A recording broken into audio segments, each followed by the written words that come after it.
சரவண பவ. வேல் இருக்க வினை இல்லை, மயில் இருக்க பயமும் இல்லை. உன்னை நினைத்து நான் பெருமைப்படுகிறேன். எதற்காக தெரியுமா? வாழ்க்கையின் அர்த்தம் உனக்கு புரிய ஆரம்பித்து விட்டது. எதுவும் நிலை இல்லை.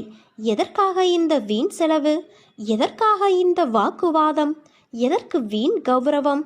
இப்படி எல்லாவற்றையும் நீ யோசிக்க ஆரம்பித்து விட்டாய். கடவுள் கொடுத்த இந்த வாழ்க்கையே நிறைவாய் உள்ளது. இதற்கு மேல் என்ன வேண்டும் என்ற எண்ணம்தான் வாழ்க்கையின் அர்த்தம்.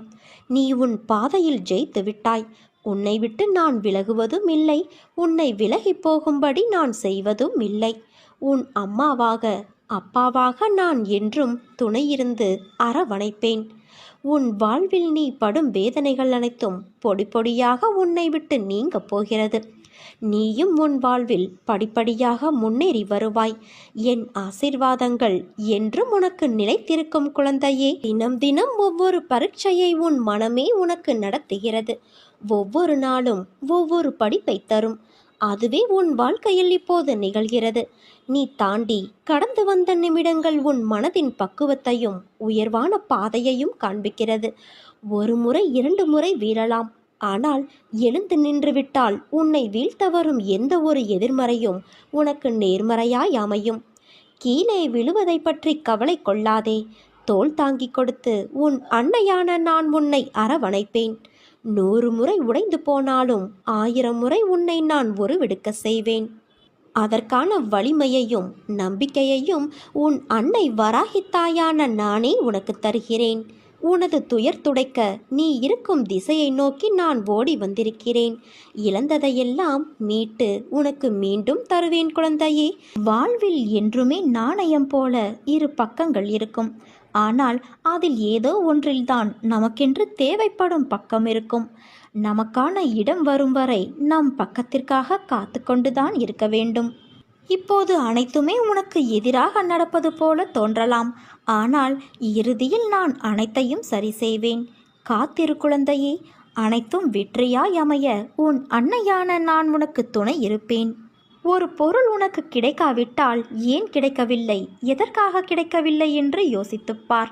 உன் எதிர்காலத்தை ஒப்பிட்டு யோசித்துப்பார். உன் போல் இருந்தவர்களின் எதிர்காலம் இப்போது எப்படி இருக்கிறது என்பதை கேட்டு தெரிந்து கொண்டு யோசித்துப்பார். அப்போது காரண காரியங்கள் உனக்கே புரியும். உன்னிடம் உள்ள பிரச்சனை உனக்கு தைரியம் கிடையாது, வைராக்கியம் கிடையாது. இருந்திருந்தால் உன் லட்சியத்தை நீ அடைய முயற்சி செய்திருப்பாய். ஆனால் உன் தோல்வியை நினைத்து தாழ்வு மனப்பான்மை அடைந்து அதிலிருந்து தப்பிக்க பிரச்சனைகளை நீ வளர்த்து கொண்டாய். நீ சொன்னதை நான் கேட்க வேண்டும் என்று அடம் பிடிக்கிறாயல்லவா? நான் சொல்வதையும் கொஞ்சம் நீ கேளேன். உன் எதிர்காலம் நன்றாக இருந்தால்தான் எனக்கு பெருமை. நீ வாழ்வாங்கு வாழ வேண்டும், வாழ்வாய். உனக்கு இப்போது புரிந்ததா? நியாயமான கோரிக்கைகளை நிறைவேற்றத்தானே உன் அன்னையான நான் உன்னோடு இருக்கிறேன். கவலைகளை நினைத்து கலங்குவதால் நீ என்னிடமிருந்து தூரமாகிறாய். என்மேல் நம்பிக்கை இருந்தால் என்னால் உனக்கு முடியாத காரியம் என்று எதுவுமே இருக்க முடியாது. உனக்காகவே அழுவதற்காக நான் இருக்கும்போது நீ எதற்காக அழுகிறாய் குழந்தையே? உனக்கு நன்மைகளை வாடிக்கையாகவே நான் செய்து தரும்போது துன்பத்தை நினைத்து நீ புலம்புவது வேடிக்கையாக அல்லவா தெரிகிறது? இமை பொழுதுதான் உன்னை நான் கைவிட்டேன். ஆனால் நீயோ பெரும் துன்பத்தில் சிக்கிக்கொண்டாய். இனி ஒரு பொழுதும் உன்னை விட்டு நான் விலக மாட்டேன். இன்று முதல் உனக்கு சோதனை விளக்கம் என்பதை உணர்ந்து ஆறுதல் கொள். இழந்தது இழந்ததாகவே இருக்கட்டும். நான் இனி தரும் ஆசீர்வாதங்களை எண்ணிப்பார். உனக்கு சொத்து சுகங்கள் மிக வேகமாக வளரும். மக்களும் உறவுகளும் அதிகமாவார்கள். உன்னை நம்பி உன் உதவிக்காக காத்திருப்பவர்களின் எண்ணிக்கையும் அதிகமாகும். நீ நினைத்ததெல்லாம் நடக்கும், தொட்டதெல்லாம் துலங்கும். ஏனென்றால் உன்னை கைப்பிடித்து நடத்தி கொண்டு போகிறவர் உன் அன்னையான நான் அல்லவா? என்னால் உன்னை மறந்திருக்க முடியுமா, அல்லது மறந்துவிடத்தான் முடியுமா சொல்? துயரங்கள் மிகுந்த உன்னுடைய வாழ்க்கையில் இனி நான் உன் அருகில் அமர்ந்திருந்து உன்னை மகிழ்ச்சியான பாதையில் அழைத்து செல்வேன். எண்ணங்கள் என்ற வலையில் எல்லோரும் சிக்கிக்கொள்வது இயல்புதான். ஆனால் எண்ணங்கள்தான் உன் செயலின் வெளிப்பாடு என்ற உண்மையை மறவாதே. உன் எண்ணங்கள் நேர்மறையிலேயே கொண்டு வா, எல்லாம் சரியாகும். எதிர்மறையை தகர்த்து விடு. உன் வாழ்க்கையானது உன் அன்னையான என்னுடைய பொறுப்பு. வாழ்க்கையை வெறுக்க 1000 காரணங்கள் இருந்தாலும் வாழ்வதற்கு ஒரு காரணம் போதும். நாளை எல்லாம் சரியாகும் என்ற நம்பிக்கை மட்டுமே. வாழ்க்கையை வெறுத்து போச்சு, இனிமேல் ஏன் வாழ வேண்டும் என்று நீ யோசிக்கிறாய். நீ நம்பிக்கை வைத்திருப்பது உன் அன்னையின் மீது. நான் உன்னை இப்படியே விட்டு விடுவேனா? கொஞ்சம் பொறுமையாக இரு. வாழ்வில் எதற்கும் பயம் வேண்டாம். உன் கையை யார் விட்டாலும் இந்த அன்னையான கை உன்னை எப்போதும் அரவணைக்கும். உன் கவலைகளை, துக்கங்களை, அவமானங்களை, தோல்விகளை முழுவதுமாக துடைத்தெறிந்து உனக்கு நிம்மதியையும் சந்தோஷத்தையும் நான் தந்தருள்வேன். ஒரு நாளைக்கு ஒரு முறையாவது என் பெயரை உச்சரித்து வா. வாழ்வில் நடக்கும் இன்ப துன்பங்களை உள்ளது உள்ளபடி ஏற்கும் மனப்பான்மையை வளர்த்துக்கொள். நீ எந்நேரமும் கவலைகளாலும் விரக்தியிலும் மூழ்கியே இருப்பதால் உன்னுடைய கடமைகளில் கவனம் சிதறுகிறது. எப்பொழுதும் வீழ்ந்து கொண்டே இருக்கிறோமே என்று அருவிகளோ, காலையில் போத்து மாலையில் வாடிவிடுவோமே என்று மலர்களோ வருந்துவது இல்லை. வீழ்ந்த அருவியே, அகண்ட ஆறாக நாம் வாழ்வதற்கு தேவையான வற்றாத ஜீவ நதியாக ஓடுகிறது. ஒரு நாள் மட்டுமே பூத்தாலும் அப்பூக்கள் தான் இறைவனடி சேர்கிறது. நான் அடிக்கடி கூறுவது இங்கு எதுவுமே நிரந்தரமல்ல என்று. எல்லாம் நன்மைக்கே என்று எடுத்துக்கொள். இவ்வுலகம் உன்னை எப்படி பார்க்குமோ என்று வருந்தாதே. இங்கு உள்ளவர்களின் பார்வைக்கு விளக்கம் அளிக்க முடியாது. சிலர் உன்னை திமிரு பிடித்தவர், கெட்ட எண்ணம் உடையவர் என்றும், சிலர் உன்னை அற்புதமானவர், அன்பானவர் என்றும் கூறுவார்கள்.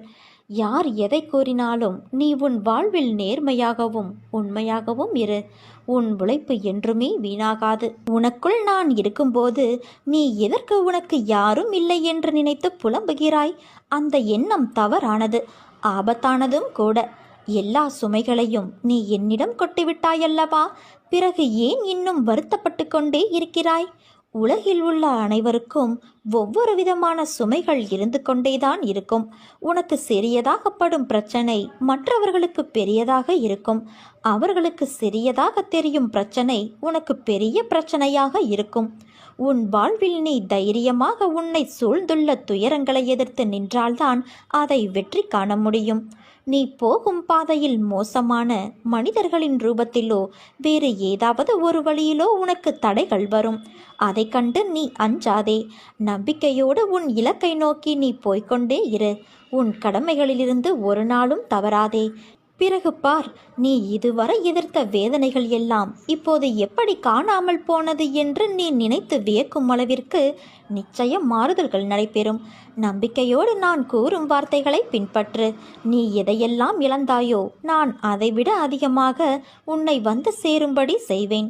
எல்லாம் தெளிவு பெற்று நீ வாழ்வில் முன்னோக்கி மகிழ்ச்சியாய் செல்லும் காலம் வந்து விட்டது. இது உன் அப்பாவின் சத்திய வாக்கு. அனைத்தையும் நான் பார்த்து கொள்கிறேன் என் தங்கமே.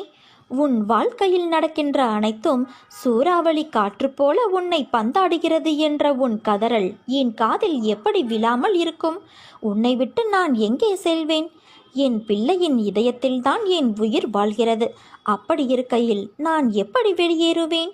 நான் உன் இதயத்தில் இருப்பதை அறியாமல் இல்லை. கவலைகள், சோகங்கள், வேண்டாத எண்ணங்கள் என்று எல்லா எதிர்மறைகளையும் உள்ளே வைத்து கொண்டு இருக்கிறாய். ஏற்கனவே உன் இதயத்தை துன்பங்களால் நீ நிறைத்து வைத்துள்ளாய். அது போதாது என்று நடக்கும் எல்லா நிகழ்வுகளுக்கும் எதிர்மறை எண்ணங்கள் வேறு உதிக்கின்றது. ஒன்றை தெரிந்து கொள். எதிர்மறை எண்ணங்கள் என்பது காந்தக்கல் போன்றது. அதன் தன்மையே எல்லா எதிர்மறைகளையும் அதனுள் ஈர்ப்பதுதான். அதன் பிடியில்தான் கர்மா என்ற வினைகள் சிக்கி அதில் தோன்றும் எண்ணங்களால் உன்னை தூள் தூளாக்கி உன் புத்தியை சிதற செய்கின்றது. அதன் கையில் உன்னை சிக்க விடாமல் உனக்குள்ளே இருந்து கொண்டு நான் யுத்தமிட்டு கொண்டே இருக்கிறேன். உன் இதயத்தில் நான் வாழ்கின்றேன். அதன் பொருட்டே உன் இதய துடிப்பின் ஓசையாய் உணர்த்த முயற்சி செய்கின்றேன். ஆனால் நீயோ ஓசை கேட்டும் உன் பிரச்சனைகளை அந்த ஓசைக்கு எதிர் ஓசையாய் ஒலிக்கின்றாய். பிறகு எப்படி என்னை நீ முழுவதுமாக உணர்வாய்? உன் மனதை துன்பம் என்ற திரையை வைத்து போத்தி வைத்துள்ளாய். அதை தூக்கி எறி. அப்போது உன் மனதில் ஒரு பெரிய ஒளிச்சுடர் தெரியும். அதில் ஆனந்தத்தின் அருவியாய் பொழிந்து என்னை நீ பார்ப்பாய். உன் நிம்மதியை உணர்ந்து ஆனந்தத்தை உணர்வாய். நீ நம்பிக்கையோடு இரு. நல்லதே நடக்கும்.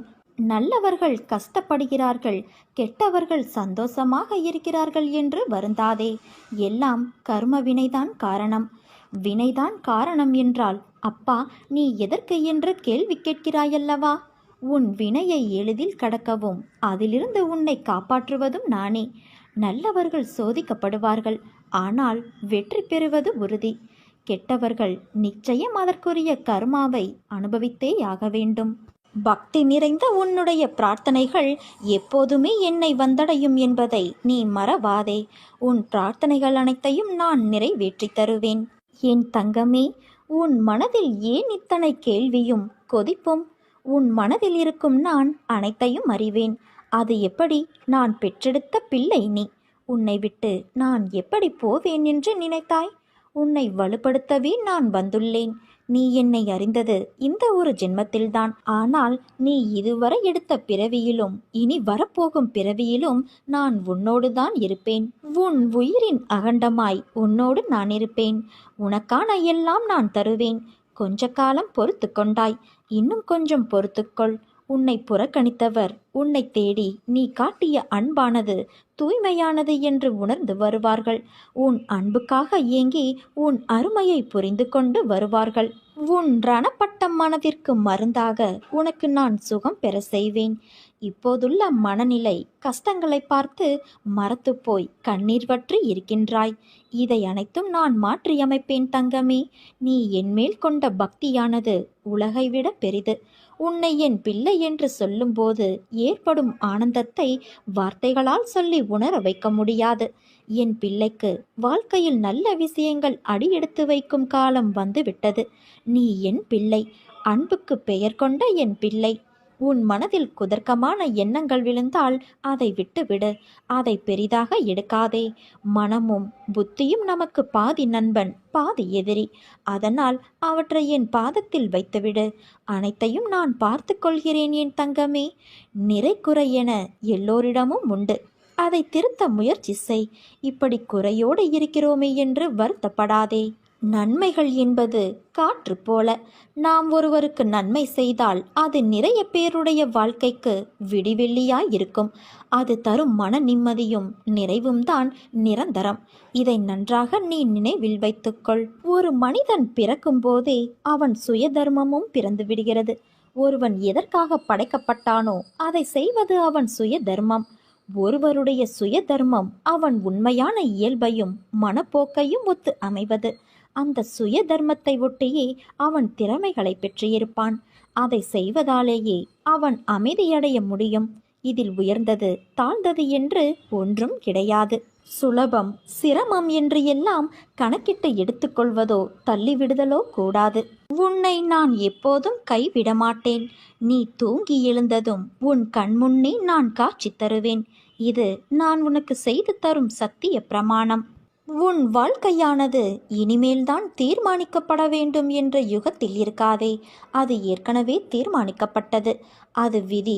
உன் வாழ்க்கையில் ஆறாக, அருவியாக, கடலாக, சீற்றங்களும் இடம்பெறும்.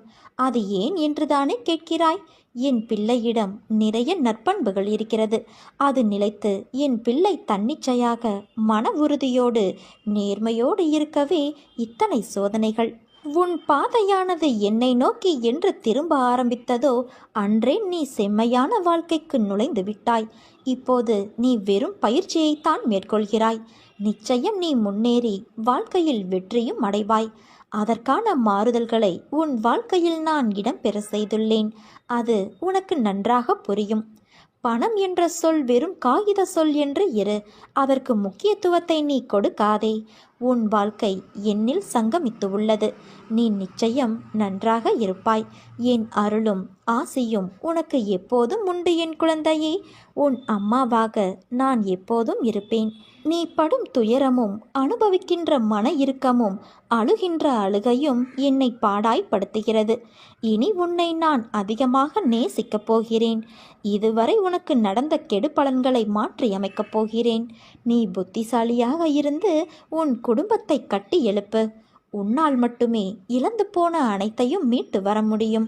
வீட்டிற்குள் உட்கார்ந்து வீணாக காலத்தை முடக்காமல் உன் குடும்பத்தை எப்படியெல்லாம் மீட்கலாம் என திட்டமிடு. பிறர் உன்னை கேலி பேசுகிறார்கள், குறை கூறுகிறார்கள், அவமரியாதையாக பார்க்கிறார்கள் என்றெல்லாம் கவலைப்படாதே. அவர்கள் எல்லாம் உன் வளர்ச்சி பிடிக்காமல் மீண்டு வந்து விடுவாய் என்ற பயத்தில் புலம்புகிறார்கள். அவர்களுக்கு எல்லாம் ஒரு புன்சிரிப்பை தவிர வேறு எதையும் காட்டாதே. இழப்பிலிருந்து படிப்பை கற்றுக்கொள். எழுந்து கால் ஊன்றி நில். உன்னால் முடியும். உன்னால் மட்டுமே முடியும். நிச்சயமாக சறுக்கலிலிருந்து மீண்டு நீ சாதிக்கப் போகிறாய். உன்னை இழந்தவர்களும் கைவிட்டவர்களும் கடன் கொடுத்து சுரண்டியவர்களும் கதவை சார்த்தி கொண்டு போனவர்களும் உன்னை பார்த்து பிரமிக்கத்தான் போகிறார்கள். அதுவரை நான் சிறிதும் அயராது உனக்காகவே உழைக்கப் போகிறேன். நான் உன்னை விட்டு விலக மாட்டேன், கைவிடவும் மாட்டேன். நீ மனம் உடைந்து போகாதே குழந்தையே. உன் உடைந்த வாழ்வை அழகான வாழ்வியலாக மாற்றவே உன்னை இறுகப் பற்றி நான் காத்து கொண்டுள்ளேன். உடைந்த உன் வாழ்வை மிகப்பெரிய காரியங்களுக்காக நான் தயார்படுத்துகிறேன். நீ எதற்குமே கலங்காதே. நீ என்னிடம் வந்து சேர்ந்தது முதல் என் மீது எவ்வளவு பிரியமாகவும் பக்தியோடும் இருக்கிறாய் என்பதை நான் அறிவேன்.